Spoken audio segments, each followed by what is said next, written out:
Sentido es dirección. O sea, es hacia dónde caminamos. Simplemente eso. Si la gente entendiese esto tan sencillo, que es que lo entiende hasta un niño pequeño, y sin embargo el relato, el constructo psíquico que tenemos normalmente, que esa es la putada, es que estamos buscando el sentido. Es decir, la gente está buscando el sentido, como si el sentido fuese una cosa que existe en alguna parte y que tú tienes que encontrar. Y aunque tú ahora intelectualmente veas que no es así, cuando tú te expresas así es lo que le estás diciendo a tu cerebro. Cuando tú dices, estoy buscando el sentido de mi vida o quiero saber para qué estoy aquí. ¿Vale? Como si hubiera un para qué tú estás aquí, ¿no? Que lo ha decidido una divinidad que te ha puesto aquí para algo y además te ha hecho la putada de ponerte aquí para algo sin que lo sepas. Y entonces ahora te tiene torturada ahí, tú preguntando y vas de intermediario en intermediario con Dios para ver si alguien te dice para qué has venido aquí. Pues en esta parte habríamos hablado bastante más del arte de dar significado, la libertad y la soledad, un poco diría. Y ahora me gustaría pasar un poco a temas del arte de amar la realidad. Porque dentro de la narrativa de la soledad y dentro de esa disociación que quien más o quien menos en algún punto hemos tenido, está esa no aceptación de la realidad. ¿Qué opinas tú sobre la no aceptar la realidad? ¿Qué tiene que ver todo lo que hemos hablado antes como evasión de la realidad? A ver, primero, ¿qué pienso de no aceptar la realidad? Pues que ese es el principal problema de todos los problemas, de todos los problemas de la humanidad. Porque, porque normalmente se intenta, por ejemplo, tú puedes estar intentando cambiar algo que ni siquiera es como lo estás percibiendo, porque te da miedo percibirlo tal como es. ¿Vale? Entonces, esto, bueno, a ver, como ejemplo, esto se ve mucho en las parejas, ¿vale? En las relaciones sentimentales. En mi experiencia, un montón de problemas de pareja se solucionan precisamente cuando asumes la realidad, ¿vale? Cuando asumes la realidad de quién es el otro, que el otro no es el ideal que tú te has montado en la cabeza cuando os enamorasteis, ¿vale?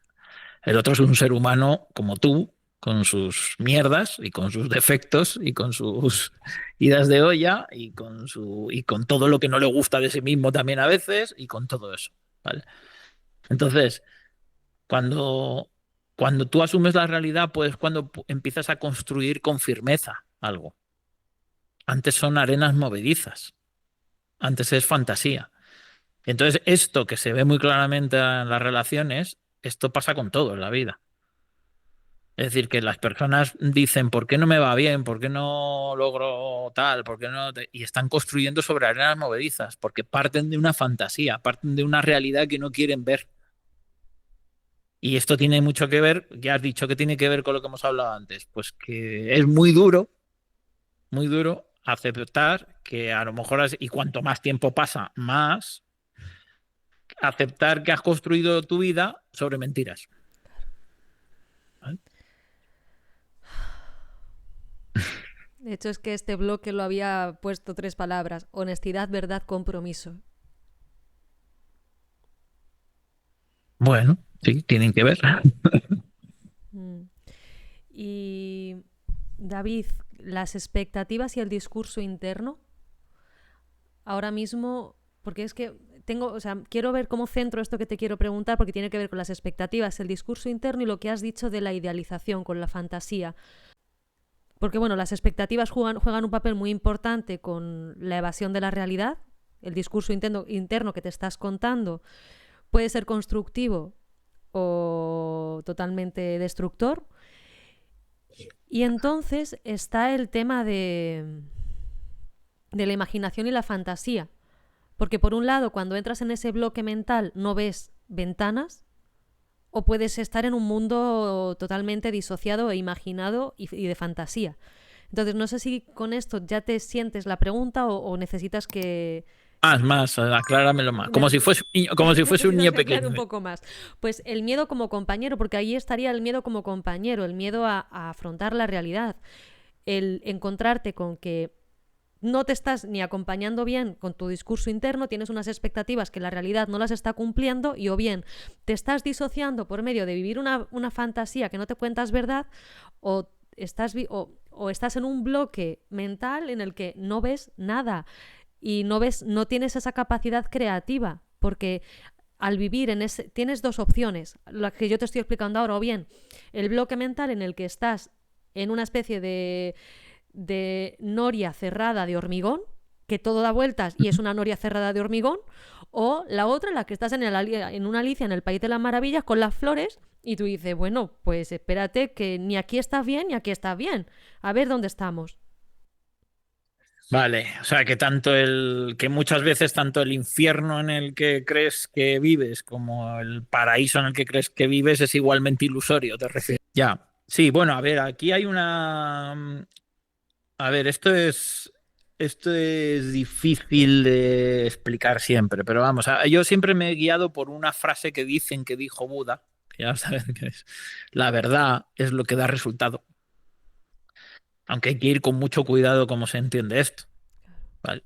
Porque eso no quiere decir que no haya verdad, que no haya una verdad. Quiere decir que la verdad vas comprobando cómo se manifiesta en cada momento precisamente por el resultado que tiene. Entonces yo no me atrevería jamás a decir que alguien que es feliz, vive feliz y muere feliz, se ha estado creyendo una cosa que es mentira.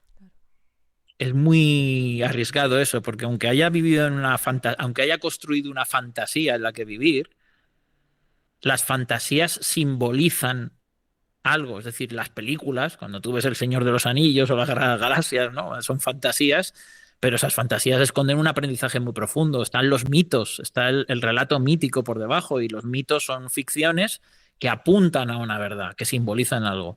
Y entonces hay personas que si no se contaran una fantasía, el dolor al que se enfrentaría sería tal que no les compensa enfrentarse a eso. Entonces se construye una fantasía. Si esa fantasía les funciona durante toda la vida y son felices, ¿y quién es nadie para decir que eso es mentira? Pues precisamente la fantasía a lo mejor la han construido muy bien, de tal forma que es una ficción, pero es una ficción que está simbolizando una verdad, ¿vale? Pero han preferido vivir pues en esa capa, porque no estaban dispuestos a enfrentar el dolor de ir a la literalidad de lo que esa ficción estaba. No sé si me estoy explicando bien, pero es Sí, porque sé que es complejo. yo estoy entendiendo parte de lo que estás explicando, sí.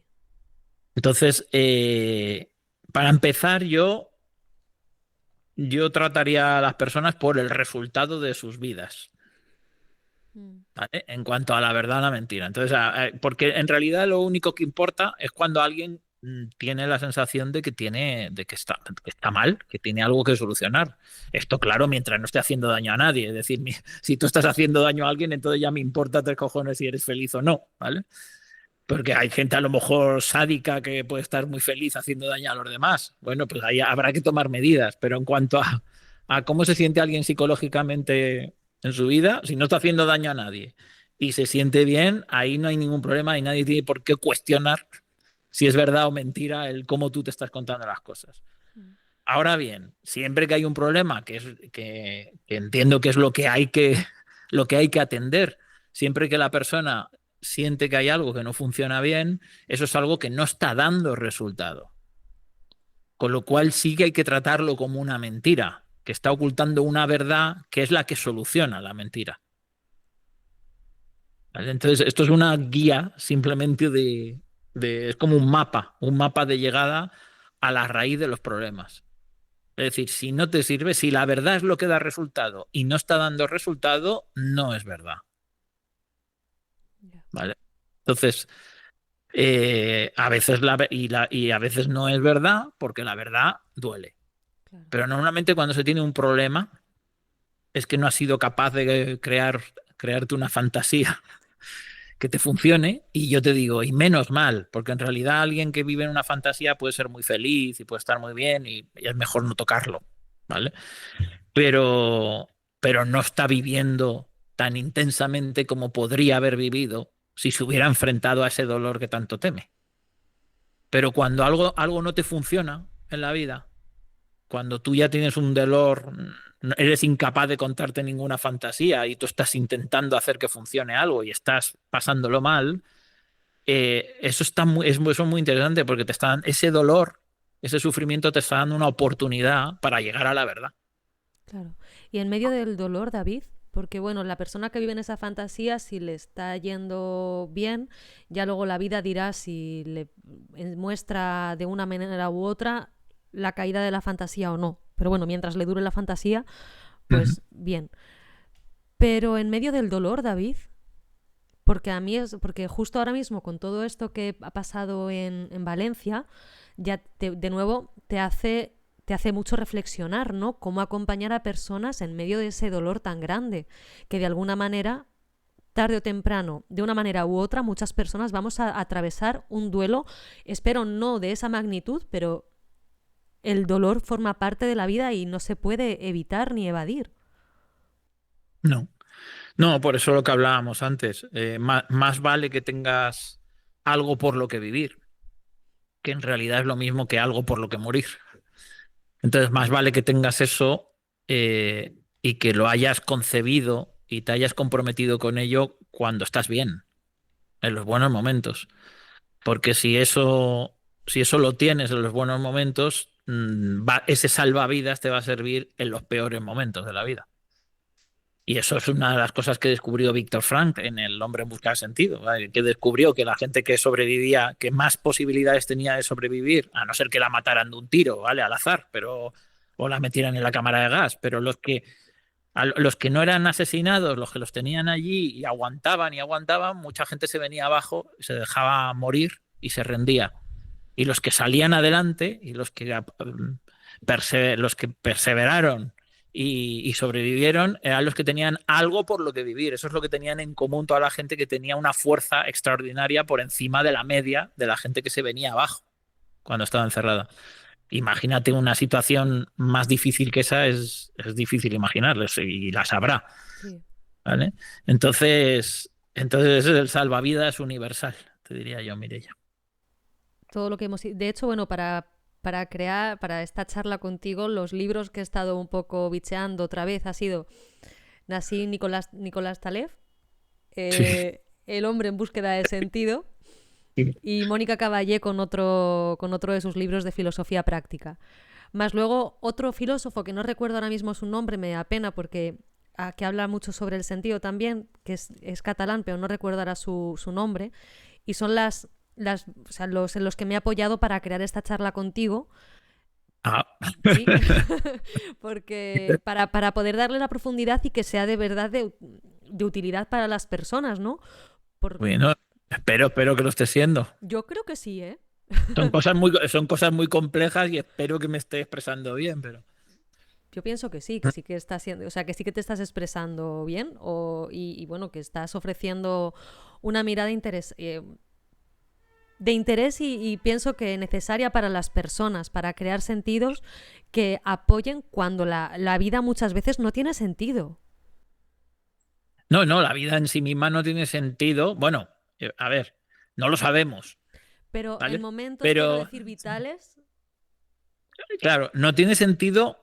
O sea, a ver, cuando en un momento muy chungo de la vida tú sientes que la vida no tiene sentido, es porque no lo ha tenido nunca, en realidad. Por eso insisto en que es muy importante darle ese sentido, porque el sentido es algo que tú decides, porque es una dirección que le das a tu vida. Algo por lo que vivir y algo por lo que morir. Y ese sentido se tiene que dar cuando estás bien, mejor, ¿vale? Mejor que lo des cuando estás bien porque te va a ser mucho más fácil darlo. Es verdad que cuando estás mal hay mucha gente que lo hace y entonces eso es lo que le hace salir de allí. Pero si lo llevas de antes, pues estás mucho más vacunado para cuando vengan chungas. hmm. Bueno, pasamos al tercer bloque que quería como ya hacer este círculo de, pues, un poco nombrar la soledad, todo lo que hemos estado hablando del dolor, de la creación del sentido, de amar la realidad y ante el vacío existencial, créate un sentido.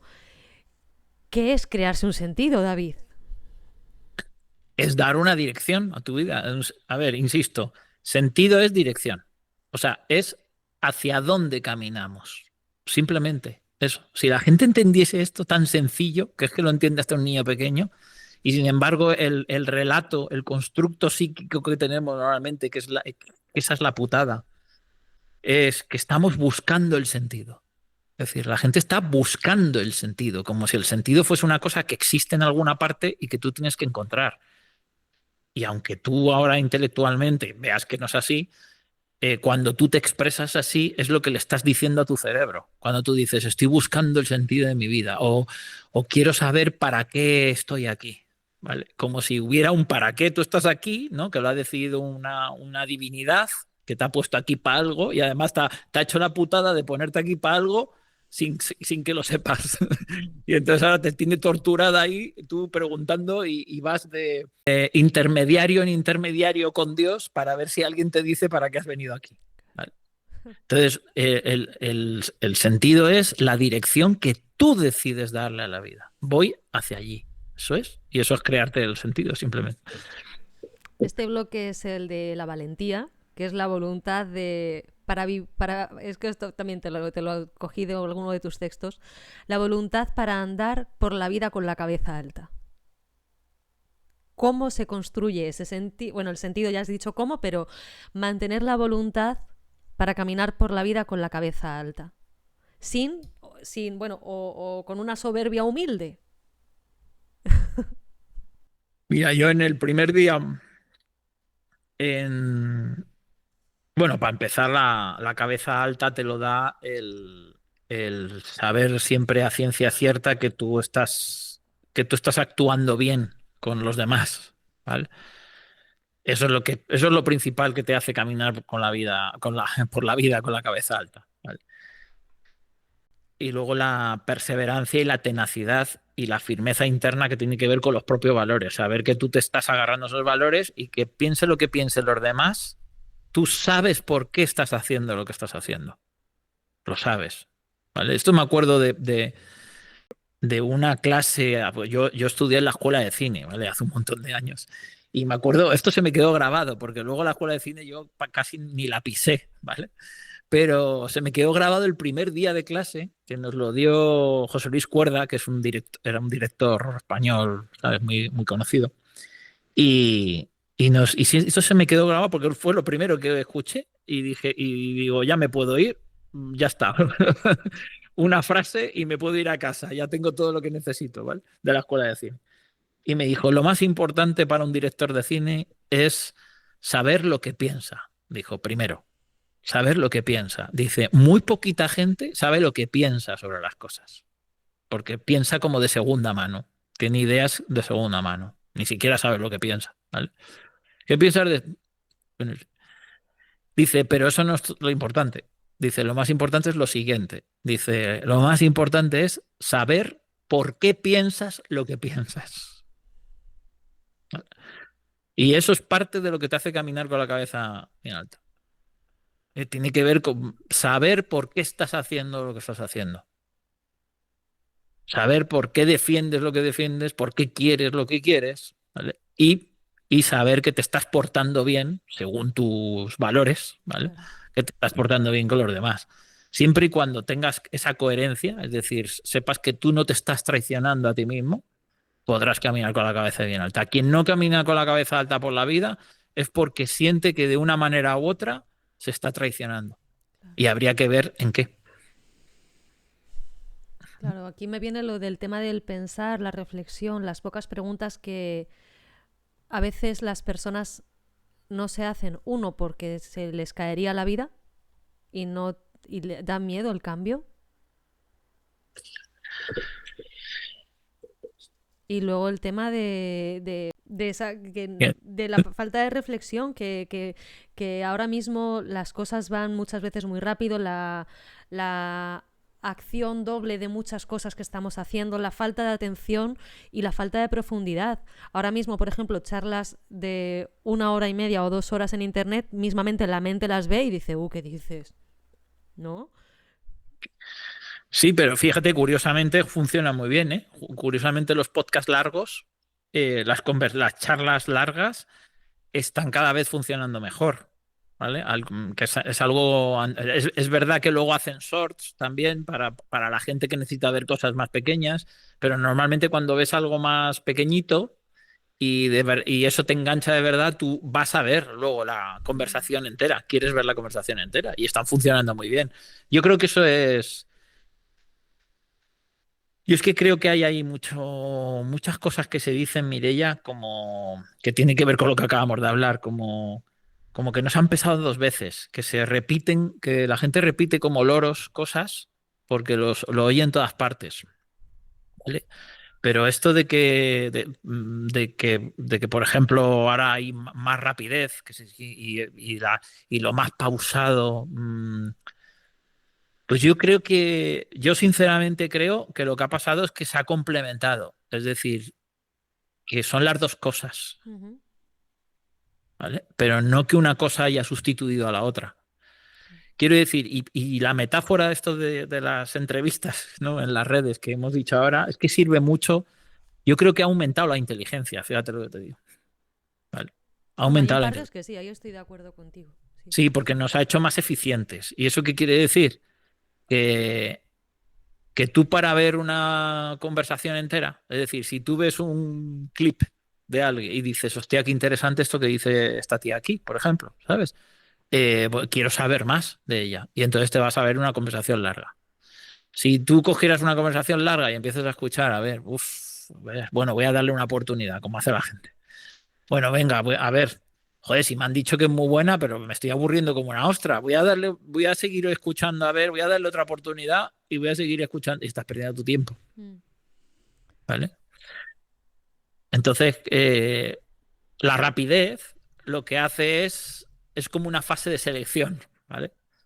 Para mí, que ahora, esto es una teoría que me estoy sacando, pero bueno, me la estoy sacando de mi experiencia también, de observar cómo funciona mi coco, ¿vale? Entonces, claro, si mi coco funciona así y mi experiencia es así, pues entiendo que puede ser así para muchas personas, ¿vale? Porque no soy, no soy, mm, soy un ser humano.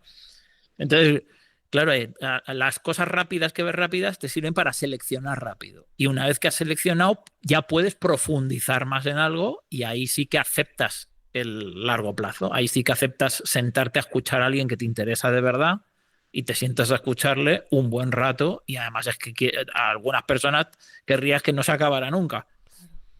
claro. ¿Vale?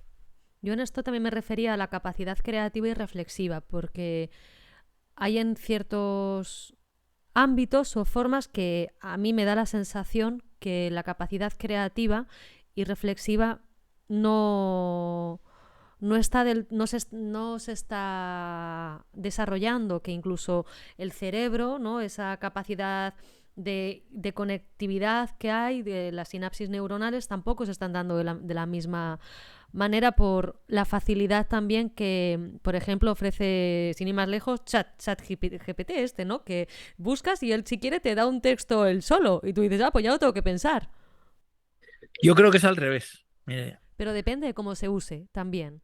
claro, pero eso ha sido con todo en la vida a lo largo de la historia. Es decir, claro, igual te hacen una espada, ¿sabes? Si estás en la Edad Media y te hacen una espada, también depende de cómo se use, ¿vale?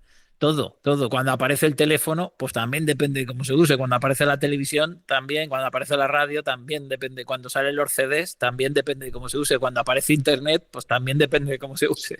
Claro. Todo, ¿vale? Claro, pero eso es la responsabilidad personal ya de cada cual. Pero lo que está pasando al revés, es decir, ahora, como decía Escotado, ¿no? Que llevamos la biblioteca de Alejandría en el bolsillo.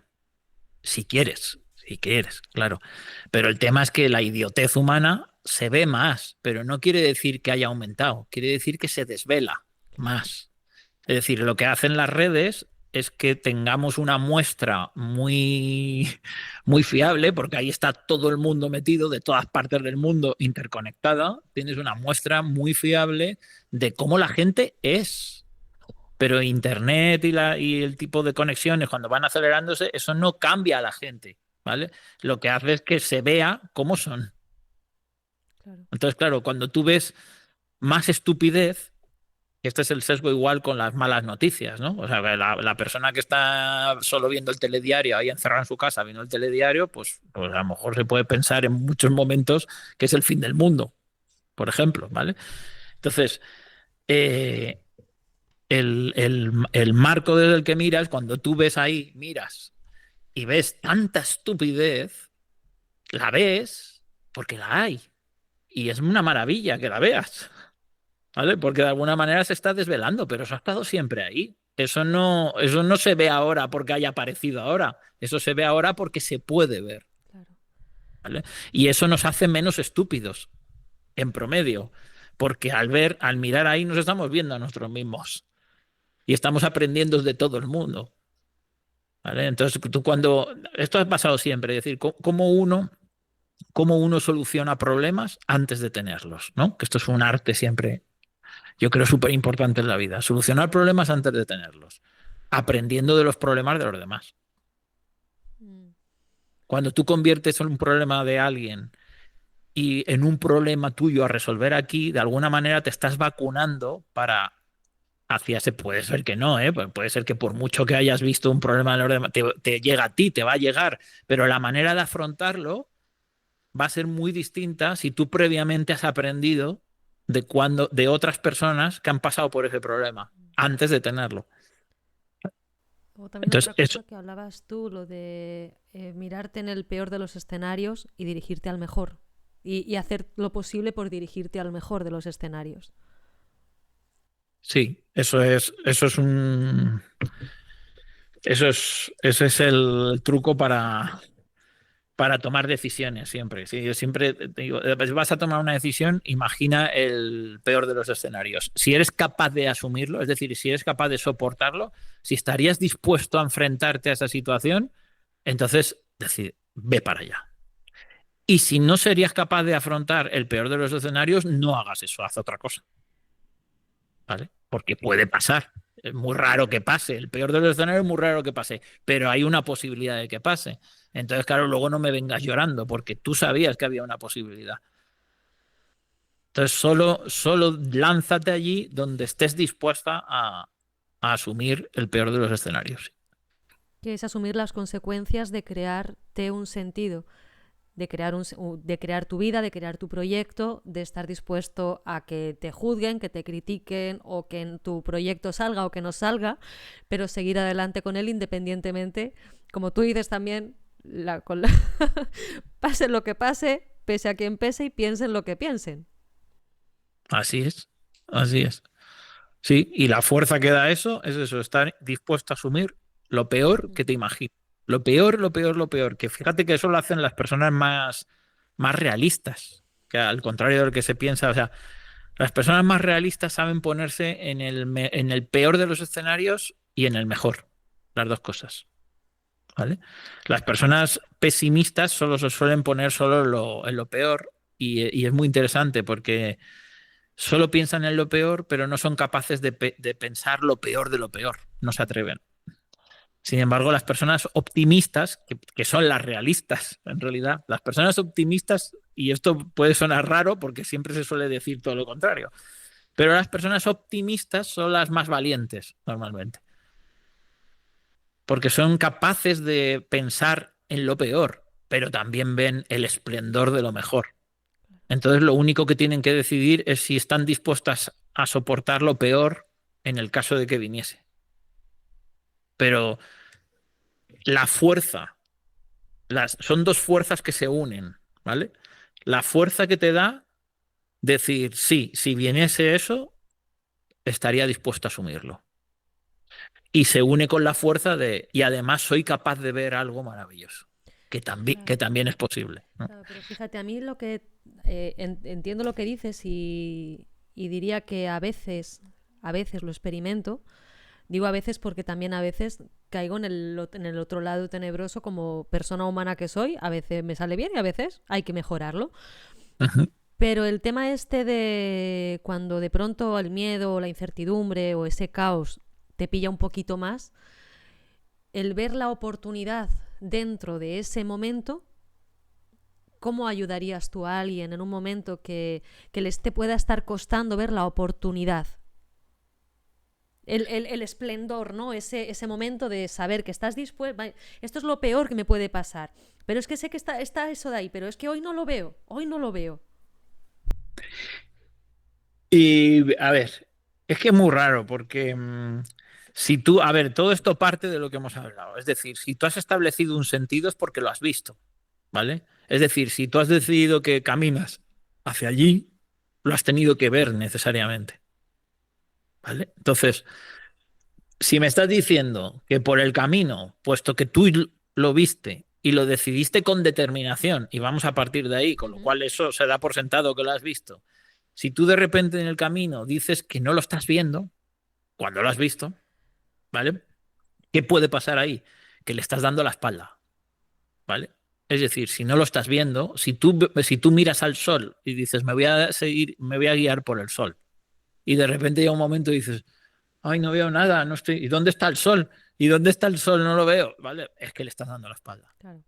¿vale? Entonces había que encontrar de qué manera le estás dando la espalda y por qué. Es decir, porque estás mirando en otra dirección, es lo que está pasando. Y le estás dando la espalda a lo que un día viste y sabes muy bien que lo viste. Entonces sería recuperar otra vez la ilusión y pasar por los pasos anteriores, otra vez hacer el camino de... mm, Girar. Mira, ya ves, yo tengo el sol allí, ¿vale? Y camino hacia el sol, voy hacia allí, ¿vale? Y de repente pasa algo en la vida, te da un vuelco la vida, algo que te pone patas arriba, un trauma, un dolor, lo que sea, ¿vale? Un problema gordo. Y tú dices de repente, ¿ahora dónde está el sol ese que me guiaba? ¿Sabes? ¿Dónde está el sol? Pues el sol está en el mismo puto sitio que estaba antes. Lo que pasa es que estás mirando hacia otro lado. ¿Dónde estás mirando? Muchas veces, por ejemplo, ¿dónde se mira? Al pasado. De repente. Si tú, imagínate que tú tienes varios fallos, es decir, varios fracasos seguidos. Intentas algo, te sale mal. Pues, hostia. Intentas algo, te sale mal. Hostia, tú vas ahí, pero ahí está el sol ahí. Hostia. Y de repente llega un momento que estás tan cansado de tantas hostias que miras para atrás y dices, ¿pero por qué? Y entonces de repente estás mirando al pasado, estás mirando a todas las hostias que te has dado, ¿vale? Así, y lamentándote de las hostias que te has dado y decir, es que fíjate aquí, fíjate aquí, fíjate aquí, es que no levanto cabeza. Cuando tu psique ya está mirando al pasado, le estás dando la espalda al sol, ¿vale? Entonces hay esto habría que ver en cada caso, ¿vale? Pero hay un truco, siempre es cambiar, girarte, porque te has girado sin darte cuenta, le has dado la espalda y es volver a girarte. Y esto es mirar hacia el futuro. O sea, no importa una mierda lo que ha pasado ayer, lo que no has hecho ayer, el traspiés de ayer, lo que importa es qué vas a hacer hoy. claro. Vuelve a mirar hacia adelante, ¿no? Que de nuevo tiene que ver con ese entreno mental que has de desarrollar cada día. Es al final el músculo interior. Como así como últimas preguntas también, porque hay personas que dentro de todo esto de la soledad, de la pérdida de sentido, hay personas que deciden acabar con su vida. Y digo deciden porque pienso que cada persona en ese momento puede elegir si le llega al final o no llega al final de su pensamiento. Entonces, en ese momento, ¿qué le dirías a alguien para que decida, que decida lo que quiera, porque es libre de hacer lo que le dé la gana? Pero teniendo en cuenta que a lo mejor es una persona que en ese momento está disociada de sí, que está mirando, no mirando a, a su sentido, ¿qué le dirías a esa persona frente a su espejo cuando se mira en esa soledad y solamente ve esa salida? Es que también depende de la persona, Mireia, pero a ver, por algo así que pudiera servir a quien nos está escuchando. A ver, el quererse morir es un querer regresar al útero de la madre, ¿vale? Es el escondrijo definitivo. Y es un miedo a la vida, ¿vale? Es un no soportar el miedo que se tiene a la vida, que puede venir de un dolor o no, ¿vale? Pero bueno, suele ser de un dolor que se hace insoportable, pero es un dolor que se hace insoportable porque no se actúa, ¿vale? Porque se tiene miedo a actuar y a vivir. Entonces, y eso viene siempre por una negación de la propia responsabilidad. De hecho, es un estado infantil. O sea, el quererte morir es, por favor, mamá, quiero, mamá, mamá, ¿dónde estás? Porque es un regreso al útero, es decir, como el regreso a la seguridad que no sientes. Y claro, la vida es que no es segura. La vida requiere responsabilidad y riesgo. Eso es la vida. Y si buscas seguridad, pues buscas muerte. Y el caso extremo es que te quieres morir, ¿vale? Para ver si así se acaba el sufrimiento de la incertidumbre y de las cosas chungas que tiene la vida y de el sentir que la vida está en tus manos, ¿vale? Entonces, esto es muy duro de escuchar, pero quien se quiere ir es porque no quiere asumir la responsabilidad de tener su vida en sus manos. Entonces, quiero decir que una persona es libre Es una de elección hacerlo, libre, claro, sí. claro, y yo siempre apelaría a la curiosidad, ¿vale? Porque hay algo que se nos olvida siempre cuando viene ese tipo de pensamientos, es que la muerte siempre va a estar ahí. Es que la muerte siempre te va a esperar, porque te vas a morir, ¿vale? En cambio, la posibilidad de que lo que sientes ahora cambie solo se va a dar si te mantienes con vida, Mm. ¿vale? Y esa es una aventura que solo por curiosidad, ¿vale? Merece la pena vivirla. Pero claro, cada cual tiene que decidir si la quiere vivir o no. Pero lo que hay que entender es que la muerte no se va a ir. Es decir, no pasa nada. Es decir, vale, pues mátate. Tú mátate si quieres. Te puedes matar, o sea, en cualquier momento. Pero si es que es decir, la vida sí la vas a perder. La posibilidad que tienes por delante, esa sí la vas a perder para siempre. Pero la muerte no la vas a perder nunca. Te pueden matar en cualquier momento, ¿vale? Hay una cosa muy interesante que decía Cioran, el filósofo, que decía, dice, la única razón por la que no me mato es porque sé que me puedo matar en cualquier momento. Por lo menos veamos qué hay después, ¿no? ¿Qué va a pasar aquí? Claro. Esa curiosidad, muy interesante, David. Oye, a ver qué interesante y a ver qué puedo hacer yo con Claro, esto. Pues claro. estoy en la más absoluta mierda, estoy en la más absoluta mierda. Bueno, vale. Y cuando ves una película y ves al protagonista en la más absoluta mierda, qué interesante ver cómo sale de ahí, ¿no? ¿Qué puede hacer? Claro, eres el guionista. Claro. Pero bueno, hay cosas que son insoportables y ya no te digo, y ya si nos vamos al dolor físico es otra cosa, porque tienes un dolor físico insoportable y sabes ya que es inminente, hombre, pues a lo mejor lo que quieres es, ¿vale? Esos son casos muy concretos y muy claros, pero cuando es algo psicológico, es algo de lo que no te quieres hacer cargo, siempre. Bueno, ahora mismo aquí estamos hablando tanto del psicológico, pero que el psicológico genera una somatización en el cuerpo también. Porque Mm. tal y como tú te piensas, generas también un dolor en el cuerpo, pero al final es esa responsabilidad, ese madurar y ese mirar tu sentido y crearlo con firmeza, determinación, como has dicho, con curiosidad. Sí, hombre, si tienes eso decidido de antemano, por eso te digo, es decir, es muy raro que alguien que tiene eso decidido antemano cuando estuvo bien, es muy raro que esa persona se quiera matar, Ujú. ¿vale? Porque sí tiene una dirección, sí tiene un para qué vivir. Cuando tú tienes un para qué vivir, es muy difícil que te entre ese impulso suicida. El impulso suicida o sea, ya sobreentendemos que eso no se tiene, ¿vale? A veces, eso te puede sacar, pero es que cuando estás ahí es muy difícil que pienses en eso.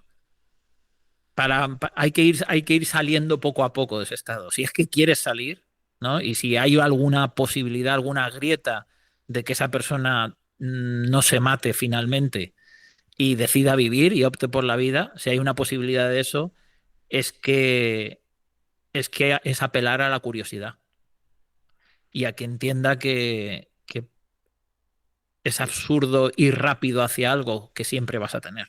Claro. ¿Vale? Interesante, gracias. Sí, porque bueno, ya creo que hemos hablado de todo. La frustración Y que... perdona, Sí, perdona, Mireia, porque me claro. parece esto muy importante, ¿vale? También hay que entender que el dolor, insoportable que te lleva a quererte morir, a veces en un momento de la vida, o otras personas que durante toda la vida tienen esos pensamientos, ¿vale? Muchas veces solo lo que se necesita es alguien que crea en ti, que es una cosa que hemos hablado antes, ¿vale? Viene de una soledad profunda, de un sentirte una mierda, porque jamás, jamás, como no has recibido esa información nunca desde niña ni en tu vida, eh, cuando alguien te demuestra que cree en ti, no te lo crees, Sí, ¿vale? entiendo. Siempre crees que hay algo oculto, que es por algo, ¿sabes? Y entonces normalmente las personas que quieren ayudar a personas así tienen que estar firmes ahí y eso es algo que, eso es muy delicado porque si te vas a proponer estar ahí por alguien firme, no te firme, ¿vale? Y que tú vas a estar ahí, esto tienes que asumir que va a ser a largo plazo. ¿Vale? Porque una cosa es que tú hagas porque la otra persona entienda que confíes en ella y otra cosa es que te canses de intentar que esa persona confíe en ti y dices, mira, yo ya estoy cansado. Y entonces la otra persona tiene la excusa perfecta para decir, ¿ves? Como en el fondo, ¿ves? Como yo soy una mierda y nadie cree en mí, ¿vale? Entonces es importante, si hay eso, pero eso es muy difícil, porque Claro. eso quiere decir que tienes que tener a alguien ahí que te ame o que te quiera con locura y que quiera estar ahí, pase lo que pase, ¿no? Esto que dices es fundamental, pero a mí me genera conflicto interno porque no siempre va a haber fuera una persona que crea en ti.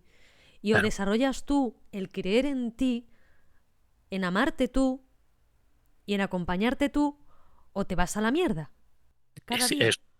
es- eso está claro, pero claro, cuando tú me preguntas qué harías, ¿no? Con respecto a alguien que se siente así, ahí ya hay un otro, porque en este caso me lo estás preguntando, ahí hay un otro yo qué haría con alguien que se siente así, ¿vale? Efectivamente, es decir, si tú estás sola en el mundo y te encuentras en una actividad, pues sí, tienes que aprender, pero es mucho más difícil, porque a veces solo necesitamos que otro confíe en ti, y es así. Y entonces, si no lo tienes, vas a tener que generarlo en ti, ¿vale? ¿Cómo se genera eso? Pues como hemos hablado antes, saliendo de tu ombligo y yendo a ayudar a los demás. Entonces aquí sería muy interesante.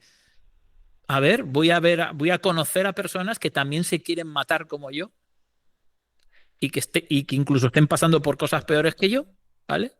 Y voy a intentarles ayudar antes de matarme yo, A ver qué ¿vale? pasa.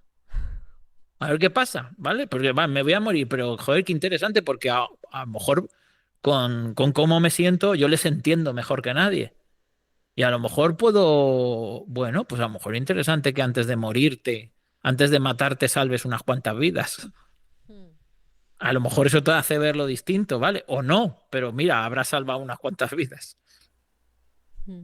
Esto sobre todo es porque como los próximos años la humanidad no se sabe por dónde va a pasar, me parece importante reforzar los sentidos, reforzar el amor interior, la pertenencia íntima y sí, generar vínculos significativos con personas porque somos, o bueno, yo sigo creyendo en la humanidad compartida, pero para que haya una humanidad compartida antes ha de haber una persona dentro. Sí, por supuesto, Mireia. Lo que pasa es que estamos interconectados a la vez porque tú lo sabes, yo soy un individualista radical, ¿vale? Pero a la vez eso no quita que no sea consciente de la verdad, que es que estamos interconectados y esa es la maravilla del ser humano, ¿no? Y entonces hay un círculo que se retroalimenta siempre.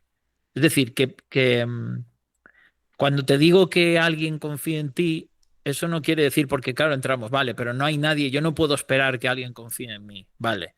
Tú tienes que confiar en ti y entonces volvemos a lo que hemos hablado antes. ¿Y cómo confías en ti?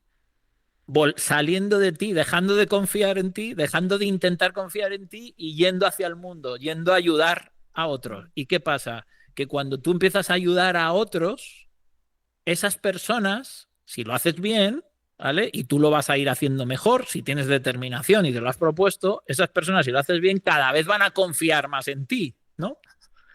Y al confiar más en ti es cuando tú cada vez confías más en ti, Mm. ¿vale? Porque acuérdate, el confiar en ti es una consecuencia, no es un objetivo. Claro, que ahí estaba también lo del tema que lo tenía por ahí apuntado, la trampa de la búsqueda del yo, cuando hemos dicho que al final tú te creas un sentido y te creas, no es la búsqueda del yo constantemente esa búsqueda.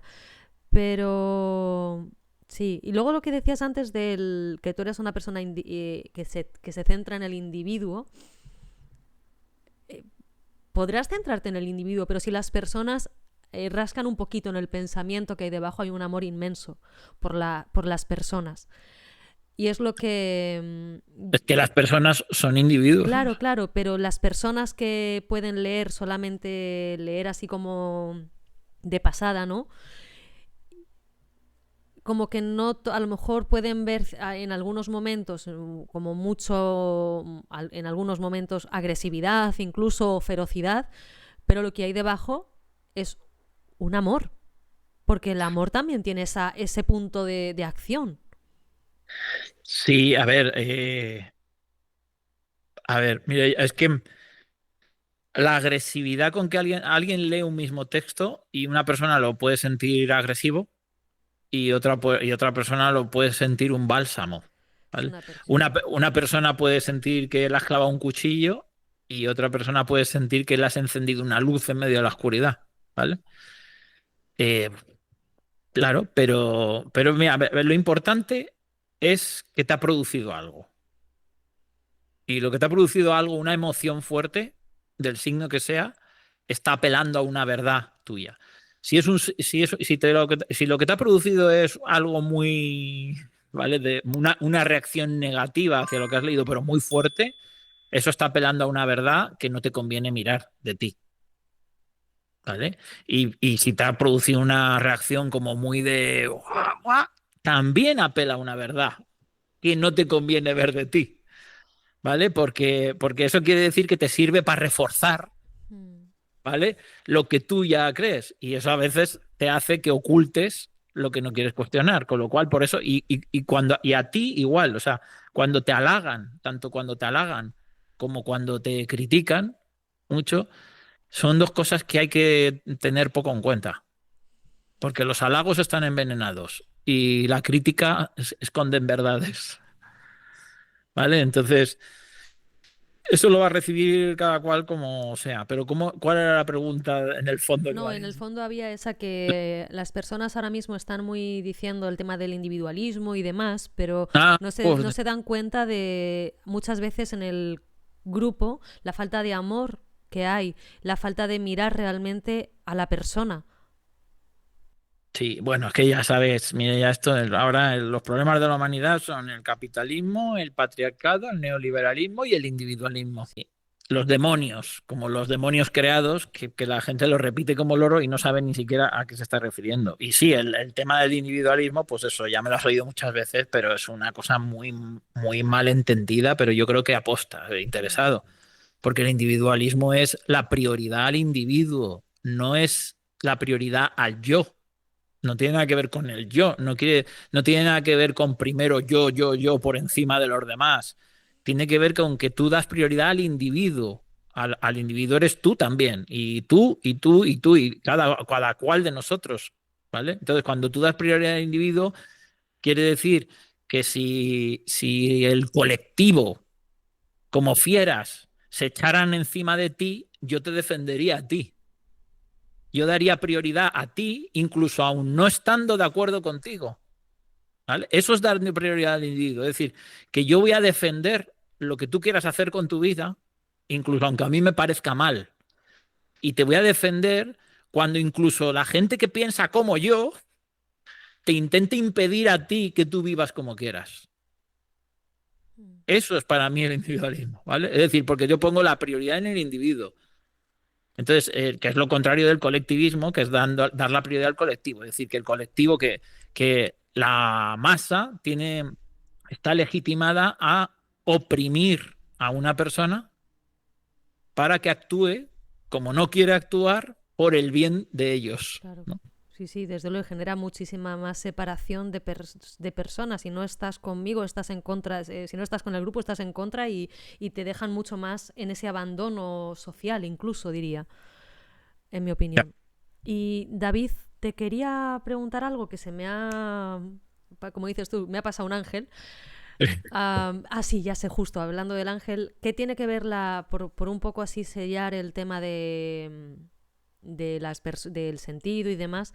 ¿Qué tiene que ver la espiritualidad bien entendida con la creación de un sentido? ¿Cómo contemplas tú la figura de Dios, la figura de lo divino dentro de todo esto? Bueno, Dios, ay de O lo Dios, que tú entiendas como Dios, porque luego cada persona entiende Dios de una manera distinta. claro. Sí, a ver, a mí ahí me gusta mucho, esto ya no es mío, ¿vale? A mí me gusta mucho la definición que da Jordan Peterson de Dios, que es Dios es cómo vives. Es decir, que cuando tú ves los valores sobre los que se sustenta la vida de alguien, eso es Dios para ese alguien, aunque no lo sepa, ¿vale? Entonces, eh,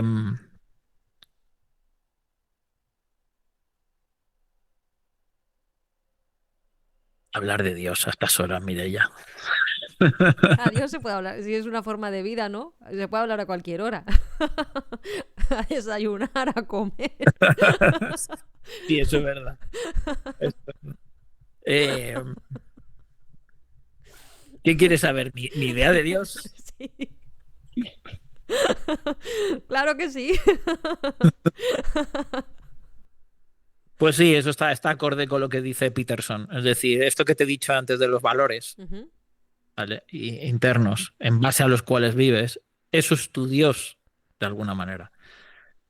Que esos valores, haya ciertos valores que se repiten a lo largo de la humanidad y que cuando determinadas personas no están alineados con esos valores que podríamos considerar universales, tienen problemas. Es decir, su vida se encuentra en serios problemas y a lo mejor no saben por qué, pero es porque no están viviendo de acuerdo a determinados valores. Pues ahí podríamos decir que quizá hay algo universal en nosotros, que cuando no estamos alineados con ellos, no vivimos bien, ¿vale? Mm. Y esto psicológicamente, ¿eh? Luego podríamos ir científicamente en lo que es Dios, pero psicológicamente, que es lo que nos atañe a la hora de vivir, yo diría que es eso, lo que nos guía, lo sepamos o no. Lo que nos guía interiormente, lo sepamos o no. Y, y allí donde nos dirige cuando la atención, cuando nos sentimos mal. Es decir, si algo no está funcionando en tu vida, te sientes mal, lo que hablábamos antes, hay algo, hay algo a lo que no estás siendo fiel. Es decir, hay algo con lo que no estás alineado. Y yo creo que esos son valores universales. Mm. Hay valores universales porque las personas podemos tener opiniones distintas sobre muchas cosas, pensar distinto sobre muchas cosas, pero hay universales dentro de todos que cuando no estás viviendo de acuerdo a ellos, algo falla. Y eso podría ser una representación de Dios. Es decir, podríamos tomarlo como una prueba mítica de que hay algo ahí que nos une a todos, ¿no? Y que cuando lo subvertimos, que eso sería el pecado, ¿no? Cuando subvertimos eso, pues nos va mal. Mm. ¿Qué papel juega la fe en todo esto que estamos hablando, David? La fe, Sí. ¿pero te refieres a la fe religiosa o a La la fe? fe o lo que para ti sea la fe. De hecho, bueno, puedes responder primero qué es para ti la fe y qué afecta la fe en todo esto que estamos hablando. Sí, una vez un exégeta me dijo una cosa, no sé hasta qué punto es verdad porque yo no lo soy y ¿Un no qué? estudio. Un exégeta o exégetas son los que estudian los textos Ah, vale. sagrados, el origen de los textos, hacen el análisis de los textos. Y me dijo al parecer, esto independientemente de que sea verdad o mentira, que yo no lo sé a ciencia cierta, pero como metáfora me resultó verdad, ¿vale? eh, me dijo que al parecer la palabra fe en la Biblia, ¿no? Hay un pasaje, él ponía como ejemplo el pasaje de vete a tu casa, tu fe te ha sanado, ¿no? Que en realidad apela a cuando tú confías mucho en alguien, ¿no? Pues la mera confianza haces como... Eso es el efecto placebo también. Tú vas a alguien en quien confías mucho, te da una pastillita que no tiene nada y la pastillita te cura, pero no te ha curado la pastillita, te ha curado tu confianza en esa persona. Eso es a lo que apela ese pasaje de la Biblia, ¿no? Dice, tu fe te ha sanado. Pues al parecer este exégeta me decía que era una traducción muy complicada, pero que en realidad la traducción más cercana sería certeza. ¿Vale? Y esto independientemente de que sea eso verdad, de que la traducción más cercana ahí fuera certeza, yo creo que psicológicamente esto da en un punto esencial. Es decir, no es la confianza, es la certeza. No es la creencia, sino que es el saber. ¿Vale? Entonces, el, lo que estaría diciendo ahí Cristo en ese pasaje es, vete a tu casa, tu certeza te ha sanado. Porque además en el pasaje se muestra que hay certeza, es decir, la persona que va a pedir ayuda a Cristo para que cure a su mujer, me parece que es el pasaje, ¿no? Que está su mujer enferma en casa y él va y dice, por favor, ven. Y entonces se le ve, no se le ve que confíe en él, lo que se ve es que tiene la certeza absoluta de que que si él la toca, se cura. La certeza. Entonces, él no está ahí diciendo, voy a probar a ver, oye, ¿vienes a ver si se cura? ¿Vale? Que eso sería que eso en realidad es a lo que apelaría para mí la fe, que es más un tema de confianza, que es más un tema de creencia. Pero cuando tú tienes la fuerza interna de la certeza, eso es realmente lo que cura, ¿no? Entonces ahí el Cristo te estaría diciendo, ve a tu casa porque tu certeza la has sanado. ¿Eso qué quiere decir? Que no soy yo el que la está curando. Yo no curo a nadie, ¿vale?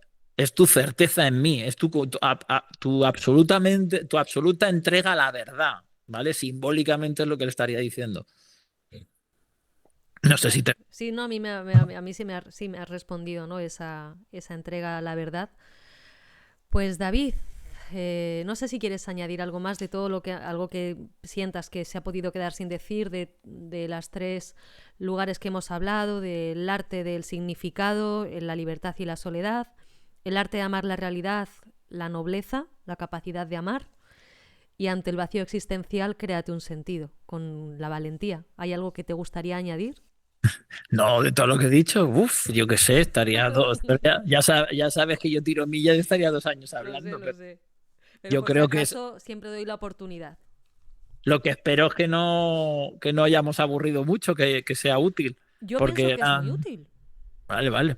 Yo ese es mi afán Y siempre. además, sabes que me he encargado en esta segunda charla que hemos tenido, porque les digo a las personas que escuchen esta que tenemos otra anterior, que en esta me he encargado de ser más concreta que en la anterior. O sea, me he afanado en sentarme con libros contundentes, con preguntas más directas. Entonces, Pero eso yo es que soy muy básico. Yo es que, al contrario de lo que parece Mireia, yo es que soy muy básico. O sea, yo siempre me gusta como que me pregunten las cosas y me las expliquen como si fuera un niño pequeño. bueno, Porque en realidad siempre creo que se llega mucho más profundo a las cosas cuando se simplifican. ¿Vale? Y cuando no sé de qué me estás... No es un tema de... Es un tema de que no sé... Me da miedo responder cosas cuando son abstracciones porque no sé a lo que se está refiriendo la otra persona en su foro interno, ¿sabes? Yo sé que la persona se está refiriendo a algo, pero todas las presuposiciones que yo haga de lo que se está refiriendo, ¿vale? Pues pueden estar claro. equivocadas. Entonces, por eso soy siempre más partidario de ir a lo concreto, a lo sencillo, ¿no? Y David, ¿cómo vives tú en tu intimidad la experiencia del miedo? El miedo. El Mm, miedo es la oportunidad de ser valiente. Eso ha sido siempre. mm. Es que justo esta mañana escuchando otro podcast hablaba que un piloto norteamericano decía que tenía miedo al llevar a 500 personas en un avión, pero que tenía miedo, el miedo no le tenía a él. Bueno, El miedo le daba la capacidad de mantener mejor la atención, una mirada más atenta, ¿no? Entonces, por eso Sí, te preguntaba. eso ya es secundario porque esas son las cosas que te hace desarrollar el miedo, pero lo importante es que el miedo no le paraliza. Y eso quiere decir que si está haciendo eso que le da miedo, que además le ayuda a desarrollar, por supuesto, eso siempre, pero ahí lo que te está ayudando a desarrollar eso, si te das cuenta, no es el miedo per se, es la valentía, ¿vale? El miedo lo tendrías, estuvieras pilotando el avión o no. El miedo lo tienes, ¿vale? Ahora, tú tienes miedo a pilotar el avión y puedes hacer dos cosas, quedarte en casa y no pilotarlo, ¿vale? Y poner de excusa el miedo porque no lo haces, o pilotarlo teniendo miedo. Una vez que tú decides pilotarlo teniendo miedo, ahí lo que aparece es el valor. Ahí se tiene la sensación que es una de las más acojonantes que se puede tener en la vida, ¿verdad? Que es el de ser valiente. Entonces, el valor, ¿qué conlleva ser valiente? Que efectivamente empiezas a desarrollar cosas mucho mejor, ¿vale? Pero eso lo hace el valor, porque si te hubieras quedado en casa tendrías el mismo miedo y el miedo no te estaría haciendo que desarrollaras nada. Mm, interesante. Yo, David, como te decía, para preparar la charla contigo, la he preparado con Antifrágil, El hombre en búsqueda de sentido y Mónica Caballé. Ya me lo has dicho. Entonces, como yo ya te he dicho Oye, estos tres libros, la sabiduría del, ¿cómo se llama? La sabiduría recobrada, el de Mónica Caballé, que no había dicho el título. ¿Tú qué libros recomendarías o qué libro le recomendarías a las personas que escuchen esta charla? ¿Un libro? ¿Una peli? Y si quieres, pues un precepto mágico de cierre de esta maravillosa charla. uf, a ver, un libro, venga, sobre todo lo que hemos leído, Mapas de sentido, de Jordan Peterson, Ujú. que es un libro que cuando lo descubrí fue como un shock grande porque yo por aquel entonces no le tenía muy pillado a Jordan Peterson. Luego ya me estudié toda su obra y he visto todo de él, pero me encontré una persona que por un camino más académico, ¿no? Y también salvando las distancias, porque él es mayor que yo y lleva mucho tiempo y es alguien de mucha altura, ¿vale? Pero por un camino, pero había llegado a zonas a las que yo también había llegado mediante mi práctica, mediante mi trabajo, que no había leído en ningún otro sitio y había llegado por una vía muy académica y muy rigurosa, ¿vale? Entonces me descubrí como pues, las veces que descubres como a un amigo del alma por el camino, ¿no? Entonces, mapas de sentido de Jordan Peterson. ¿Una película? Pues tantas. Pero mira, siempre digo, ya lo sabes esto, o sea, siempre digo que primero vean SOA de Cloud Lastman, ¿vale? Son 9 horas y media de película y luego ya podríamos hablar de todo lo demás, ¿vale? Siempre me han preguntado, ¿cuál es tu película preferida? Y yo digo, pues, madre mía, pues cambia, cada día te puedo dar una lista de 100. Y desde que vi SOA siempre digo lo mismo, de SOA y luego viene todo lo demás. Y, y un precepto mágico. Mira, no mío, no mío. Te voy a dar una frase que siempre me guió de Krishnamurti. Venga, Haz lo que temes y el temor morirá. pues chimpún. Chimpún, no, eso ya creo que con esto ya sellamos la charla. Agradecerte, David, tu generosidad. Desearos un gran viaje a los 22. Madre mía, aunque les va a doler, no les digo que no les va a doler, pero es una gran inversión que les animo a hacer. Gracias, Mireia. Gracias. Fue un placer viajar contigo.